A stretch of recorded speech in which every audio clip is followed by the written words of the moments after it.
जय हिंद दोस्तों। भारत की उत्तर व दक्षिण की राजनीति में भाषा का मुद्दा फिर से गरमा गया है। भाषा हिंदी को लेकर सदर्न स्टेट स्पेशली तमिलनाडु का आजादी के बाद से लगातार विरोध रहा है। वर्तमान में इस मुद्दे को हवा दी भारत के एजुकेशन मिनिस्टर धर्मेंद्र प्रधान ने। उन्होंने अपने एक बयान में कहा कि तमिलनाडु को समग्र शिक्षा अभियान के तहत 2100 करोड़ रुपए का जो फंड है वो तब तक जारी नहीं किया जाएगा जब तक वह न्यू एजुकेशन पॉलिसी 2020 का फुली इंप्लीमेंटेशन जो है वो न कर दे। उन्होंने साथ ही कहा कि ये हिंदी का जो विरोध है वो विरोध एक पॉलिटिकली मोटिवेटेड है, क्योंकि पूरे भारत में तमिलनाडु एकमात्र ऐसा राज्य है जहां पर न्यू एजुकेशन पॉलिसी 2020 को पूर्ण रूप से इंप्लीमेंट नहीं किया जा रहा है। अगर इस पूरे मुद्दे को समझे तो न्यू एजुकेशन पॉलिसी जो है वो पॉलिसी अपने आप में 3 लैंग्वेज जो फॉर्मूला है उसके बारे में बात करती है। 3 लैंग्वेज फॉर्मूला की बात की जाए जहां पर हिंदी के साथ एक लोकल लैंग्वेज और तीसरी लैंग्वेज में इंग्लिश, इन 3 लैंग्वेज को पढ़ाने की बात या उसको एडवोकेट जो है ये न्यू एजुकेशन पॉलिसी करता है।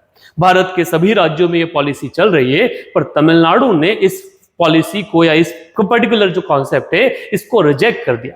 वहां अभी भी 2 लैंग्वेज को पढ़ाया जाता है। 1960 से लगातार उनके स्कूलों में एक लोकल लैंग्वेज तमिल और साथ में इंग्लिश की शिक्षा दी जाती है। अब जब ये मुद्दा पॉलिटिक्स में आया, फिर से इसे हवा मिलने लगी, तो इसका विरोध हर तरफ से होने लगा। तमिलनाडु के सीएम एमके स्टैलिन ने अपने बयान में कहा कि कोई भी तमिल पीपल को ब्लैकमेल नहीं कर सकता, क्योंकि भारत के संविधान में ऐसा कोई प्रोविजन नहीं जिस आधार पे आप उन्हें हिंदी को इंपोज करें, क्योंकि संवैधानिक सभा से लेकर लगातार हिंदी का जो विरोध है वो सदर्न स्टेट से लगातार चलता है। एमके स्टैलिन को वहां के कई सारे लीडर्स का सपोर्ट मिला सुपरस्टार विजय का, जिनकी नई पॉलिटिकल पार्टी बनी। उन्होंने भारत मोदी सरकार के इस डिसीजन को फासिस्ट डिसीजन के नाम की संज्ञा दे दी। ये सिर्फ डीएमके या फिर एक्टर विजय तक सीमित नहीं, वहां की और पॉलिटिकल पार्टी जो एनडीए के सहयोगी दल भी है वो भी इस पूरे भाषा के इस मुद्दे पर लेकर बीजेपी के पुरजोर विरोध में। अगर कोई विरोध नहीं कर रहा तो वो सिर्फ मात्र एक बीजेपी है जो इस मुद्दे का विरोध नहीं करे। अगर भाषा के कंप्लीट इशू को समझा जाए, इस कन्फ्लिक्ट को देखा जाए, तो ये कन्फ्लिक्ट तब से है जब से भारत आजाद हुआ। तमिलनाडु की जो द्रविडियन पॉलिटिक्स है उस पॉलिटिक्स में लैंग्वेज काफी महत्वपूर्ण है। शुरुआत में भारत के संविधान सभा से लगातार भाषा का विरोध किया जा रहा और वही रीजन रहा कि ये कहा गया कि समय के साथ में हिंदी के ऊपर काम किया जाएगा और शुरुआत में हिंदी को छोड़कर इंग्लिश को तवज्जो दी गई। राष्ट्रीय भाषा अभी भी भारत की राजनीति में एक बड़ा मुद्दा बन चुका है।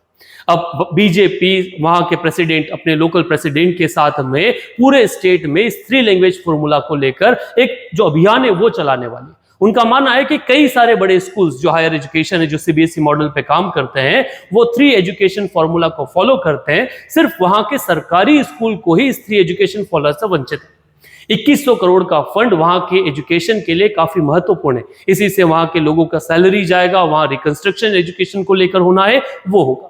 तमिलनाडु के भाषा को लेकर इस विरोध पर आप क्या ओपिनियन रखते हैं, कमेंट बॉक्स में जरूर लिखें।